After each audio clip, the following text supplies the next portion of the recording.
So guys, it's the Mace and I am back, and in today's video I am bringing you episode 4 of Advanced Warfare Elite Weapon Reviews. In this episode we're taking a look at the one, the only, Bal-27 Obsidian Steed, which is regarded by many as the best gun in Advanced Warfare. And let's start off by taking a look at the stat card, which you can see right here. This weapon has +2 damage, +1 mobility, and -1 in fire rate, accuracy, and handling. Now, let's start off by taking a look at the benefits of what this weapon is really going to do, or what the stats of this weapon really are. That +2 damage is going to make your overall shots to kill go from 3 up close, 4 at a distance, 3 up close, 4 at medium range, and 5 at a distance, to 3 up close, once again, 3 at medium range, and 4 at a distance. So what this is going to do is basically extend your 3-shot kill range all the way out to medium range, and it is also going to make your long range shots to kill go from 5 to 4, which is really good. 3 shots to kill is awesome, and 4, especially at long range, is also quite good. Now, the other minor benefit this weapon has is you have 10% faster AES speed, which is not the most noticeable thing in the world, but hey, you know, what could go wrong with that? The downsides of this weapon are that you have a decrease in fire rate, which I find is the most noticeable difference. It's not the biggest, but it is the most noticeable difference. And although, like I said, it's noticeable, it's not going to affect your time to kill that much and make it that much worse than the base variant, because that +2 damage is really gonna help you out, and that just makes this weapon even more useful at range. However, what doesn't make it useful at range, and what I find is, although not the most noticeable decrease, the biggest decrease, is that -1 accuracy, which is going to give you 10% more view kick. Now, although the Bal-27 has moderate recoil, you know, it's definitely noticeable, but controllable with the base variant. I feel like that -1 accuracy and that 10% increased recoil is definitely gonna make it harder to control, which is why I will recommend foregrip later on when we move on to the attachments. But anyways, your other least noticeable benefit, or even downside of this weapon, or not, the least noticeable downside, God, I don't know why this is such a tongue twister. The least noticeable downside is that you have -1 handling, and that is going to increase your hip fire spread by 10%.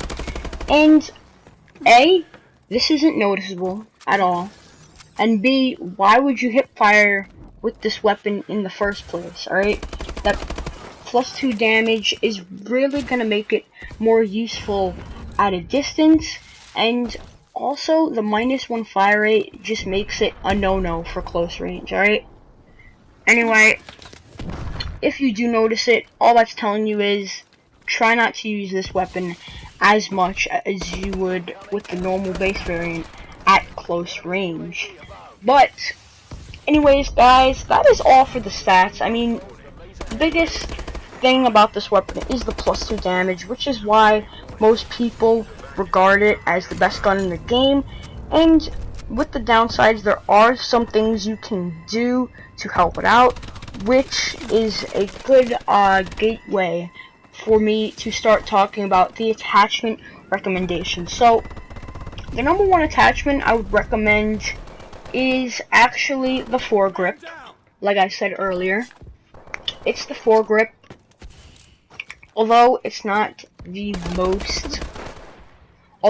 most noticeable decrease, it is going to make the -1 accuracy is going to make the Bal-27 Obsidian Steed's recoil a bit less manageable, and I find that running a foregrip really helps out with that, decreasing or increasing. Oh my god!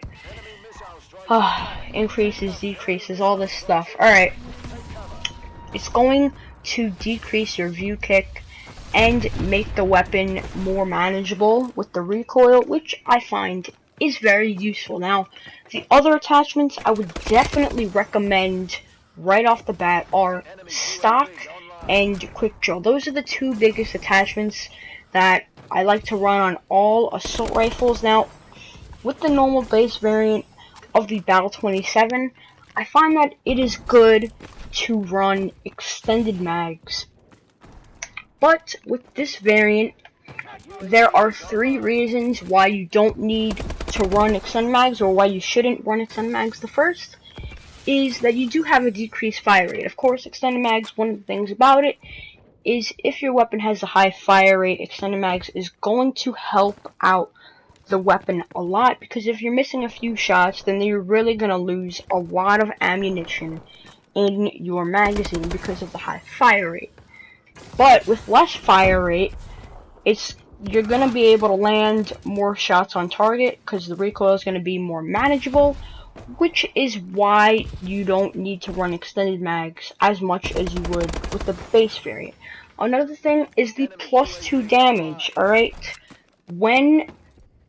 Not only does that make your time to kill better, but it also means you're, of course, not going to have to use as many shots to kill enemies, which is why you're not going to need that increase in magazine capacity as much. And the final thing, like I said, is you do have that -1 accuracy, which does mean that foregrip is a better attachment to use overall with the Obsidian Steed. Normally, for the base variant, I'd run quick draw, stock, extended mags. This, I'd run quick draw, stock, and grip. That's just my personal preference, and I think that is the best way to go if you want to help the stats out a lot.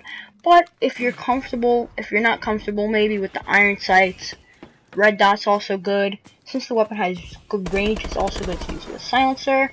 And overall, yeah, that's just pretty much some other attachments to use. Another good thing is parabolic microphone. If you don't have certain attachments unlocked, like maybe you only have red dot, grip, silencer, and parabolic microphone unlocked, like you could, if you want. I think in this gameplay I'm running red dot, grip, and parabolic mic just because I don't really like to mess with the range a lot. In Advanced Warfare, when it's really easy to see people since everyone's jumping around, I find that silencer isn't as useful, but if you like to use it, it's good. I was using parabolic microphone in this gameplay. But anyway, I'm going on and on about the attachments. Let's move on to my overall rating of this weapon. This weapon gets, well, the normal base variant Bal gets about an 8 out of 10. Oh, not an 8 out of 10, a 9 out of 10, alright? There are very few flaws with the normal base variant, and this also has very minor flaws as well, but an increase to damage, which is just really awesome with this weapon. The fire rate is still good, the accuracy is still good, but it's just decreased a little bit, but that damage has an insane boost, which is why I would give this weapon about a 9.5, maybe even 9.75 out of 10. It's just that good, alright? In my opinion, it's statistically the best weapon. That's just my opinion. I do like the speakeasy, since, you know, that's my favorite weapon, because my favorite playstyle is to rush. But I feel like statistically, this is the best weapon in the game. If you get it, I definitely recommend you use it. But anyways, guys, that is all for this video. The gameplay is about to come to an end. But anyways, guys, if you enjoyed, if you learned something useful, leave a like and subscribe for more Advanced Warfare multiplayer content. But anyways, guys.